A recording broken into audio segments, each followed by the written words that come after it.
Olá pessoal, tudo bem com vocês? Então, o tema hoje nós vamos falar um pouco sobre tributos, tá?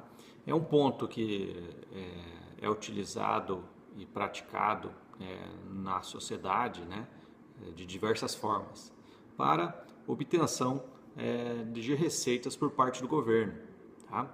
Então, as receitas orçamentárias, elas se dividem, como nós já vimos em capítulos anteriores, elas se dividem em receita corrente e receita de capital, tá? A receita corrente, ela é dividida entre alguns itens.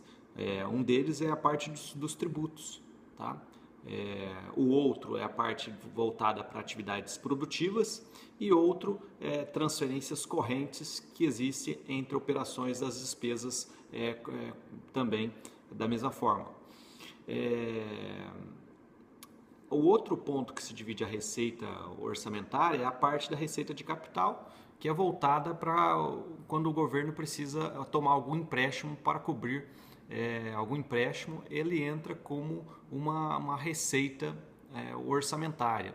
E outro ponto que eu foco, onde você obtém receita de capital, é quando os órgãos realizam algum comércio ou a venda de algum bem que esteja sob o seu domínio, tá? Então a categoria econômica ela se divide então entre corrente e de capital, perfeito? Como o nosso ponto é tributos, nós vamos falar um pouquinho mais sobre esses itens, tá? As formas existentes de tributos, elas podem ser subdivididas em impostos, tá? Em taxas e em contribuições de melhoria, tá? Os impostos nós estamos costumeiramente, né, ligados no dia a dia, né? Os impostos podem ser impostos sobre produtos que são comercializados, impostos sobre propriedade, sobre carros que você tem no seu dia a dia, você tem. Então são várias as formas de impostos, tá? Então geralmente eles são utilizados para financiar o quê? Os gastos públicos, tá? As taxas, elas refletem algum serviço público que está sendo oferecido para a sociedade. Ou também pode ser serviços que estão à disposição e são utilizados por nós ou não, tá? Estão à disposição para a sociedade. Quanto à parte da contribuição da melhoria, quando existe algum benefício recebido por alguma obra pública que foi realizada. Por exemplo, você tem uma casa em determinado bairro onde não tem pavimentação, tá? Ainda não chegou a pavimentação até lá. Então, a partir do momento que chega a pavimentação, quando é asfaltado a sua rua, você, de certa forma, é beneficiado por esse serviço. Ou seja, a sua casa vai ter um rendimento, vai ter uma valorização em virtude desse serviço que foi prestado pelo setor público, tá? Ok? Falando um pouquinho a mais sobre tributos, nós podemos diferenciar várias bases tributárias, tá? Então, os tributos, como nós comentamos, os impostos, né, eles podem ser de diversa natureza, tá? Nós temos impostos que são sobre a propriedade, e daí se destaca a questão, por exemplo, do seu IPVA, né, do seu carro, né, no caso, ou do seu imóvel que você tenha, o IPTU, tá? São exemplos de bases sobre a propriedade, tá? Além disso, nós temos também outra base, é a venda de ativos reais, a venda de algum bem imóvel que você tenha, né? Vai gerar um imposto também quando você realiza essa venda, tá? É o ITBI, é o que é chamado ITBI, tá? Além disso, nós temos a outra base tributária, é a venda de mercadorias, né? Quando houver a negociação, comércio de mercadoria, você está tendo um imposto, é cobrado um imposto sobre essa circulação de mercadoria, né? Ou quando há uma industrialização de algum produto, e daí entra a parte do ICMS, a parte do IPI, Tá? E também você pode encontrar uma outra base tributária que é sobre o fluxo de renda. E daí sobre o salário que você recebe, sobre lucros que você recebe, ou sobre aluguéis, né? Tem a legislação cobra, né, algum percentual sobre alguma alíquota sobre essa movimentação, dependendo da proporção que você venha a receber, tá? Ou venha a vender, ou venha a negociar, ou venha a comercializar, ou venha a utilizar o serviço ou o produto em si, tá? Então é cobrado tributos de diversas formas. Tudo isso para quê? Para que o órgão público tenha uma receita, né? E aí nós estamos falando um pouquinho sobre a receita corrente, né? Ela tem uma receita para cobrir as suas despesas públicas, tá? Então, falei um pouquinho sobre as receitas, nós vamos entrar um pouquinho no ponto das despesas, né? Então, o governo ele tem despesas que precisam ser cobertas, tá? Nós temos lá as despesas públicas voltadas para pessoal, nós temos despesas públicas voltadas para encargos de dívidas, juros de dívidas que o governo tem, né, que honrar.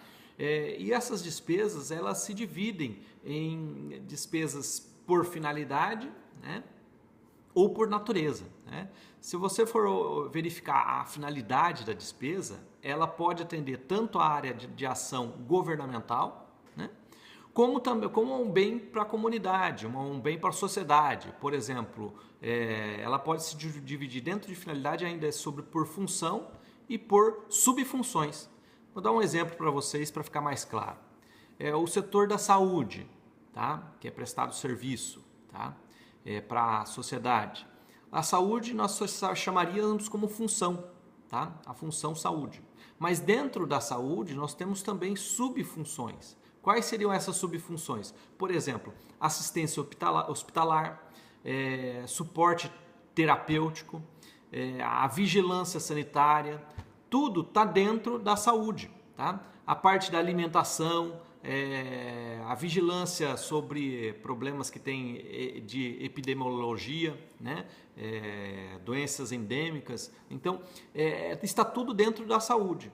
Tá? Então, quando você olha a despesa pública da ótica da finalidade, você tem que pensar dessa forma, né? Eu vou ter despesas públicas voltadas para a área de ação governamental e outras atividades por funções que existem dentro da despesa pública.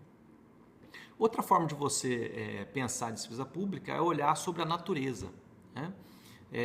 Qual é a natureza da despesa pública? Por exemplo, ela pode ser para manter o governo em funcionamento, tá? Nós sabemos que o governo ele tem uma série de despesas para funcionar, né? Tem a parte de tanto predial quanto pessoal, quanto quando você pensa na carreira política, né? Tudo são gastos que vai impactar nas despesas públicas.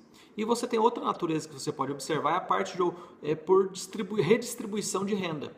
Quando você redistribui, você colhe, né, a receita e ao mesmo tempo você tem gastos ou despesas com o objetivo de redistribuir a renda. Tá?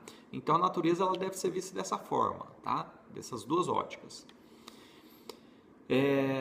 Além disso, você tem a parte, né, das despesas correntes e despesas de capital que nós já vimos em tópicos anteriores quando vocês estudaram contabilidade, né? Então, quando vocês estudaram contabilidade, vocês viram esse ponto, né? As despesas públicas, elas se dividem em correntes. O que seriam as correntes? A despesa com pessoal, encargos sociais, juros da dívida pública, custeio de serviços e transferências de alguma situação, de algum caso específico, tá? Isso tudo se refere a despesas correntes. E a parte das despesas de capital, porque quando o governo investe, faz algum tipo de investimento ou alguma inversão financeira, tá? É chamado de despesa de capital. Tá? E além disso, nós temos também outra despesa de capital, que é a parte da amortização da dívida ou reservas para contingência para alguma situação inusitada que venha a acontecer no país, alguma catástrofe, né? Então eu tenho que ter alguma reserva para essa finalidade, tá? Para alguma contingência específica. Tá? Quando a gente pensa em termos de países em desenvolvimento, ou subdesenvolvido, ou em desenvolvimento, né, há uma demanda maior, né, há uma despesa maior na parte das despesas correntes, aquelas que foram citadas, por exemplo, de pessoal, juros de dívidas que a empresa tem que cobrir, né, todo o período. Tá? Então, em países geralmente às vezes um pouco menos ricos, podemos dizer assim, predominam as despesas correntes, pois o setor público ele tem uma base menor para aplicar tributos, tá? Sobrando menos recursos para os gastos de capital. Tá? Por isso que os investimentos ficam a desejar nessa esfera pública. Tá? Então, outro ponto é que nós temos, dentro de despesas, né, nós temos que optar muitas vezes, né, na escolha entre o que produzir, né, na sociedade ou não um bem a oferecer à sociedade, né, pelo setor público, há dois elementos a se considerar. Né? Um deles, importante, é a teoria dos bens públicos, com base na questão das características que nós vimos na unidade 1, que fala sobre rivalidade e de exclusão. Né? Nós precisamos olhar esses dois itens na hora de você escolher algum produto que vai ser produzido ou oferecido à sociedade, né? Seguindo essa ótica. Tá? E daí você leva em consideração o lado da demanda. Né? Quanto mais demanda existir na sociedade, né? Pela sociedade, esse foco vai ser vislumbrado, vai ser olhado o foco do governo nesse sentido. E também tem outro lado da produção, né? Da produção e da oferta, tá? Que é um outro ponto, né, que você também pode focar. Tá? Então, em relação às despesas, eu tenho que falar de forma resumida, tá? E encontramos num próximo vídeo sobre outro tema relacionado ao assunto. Tá? Até mais!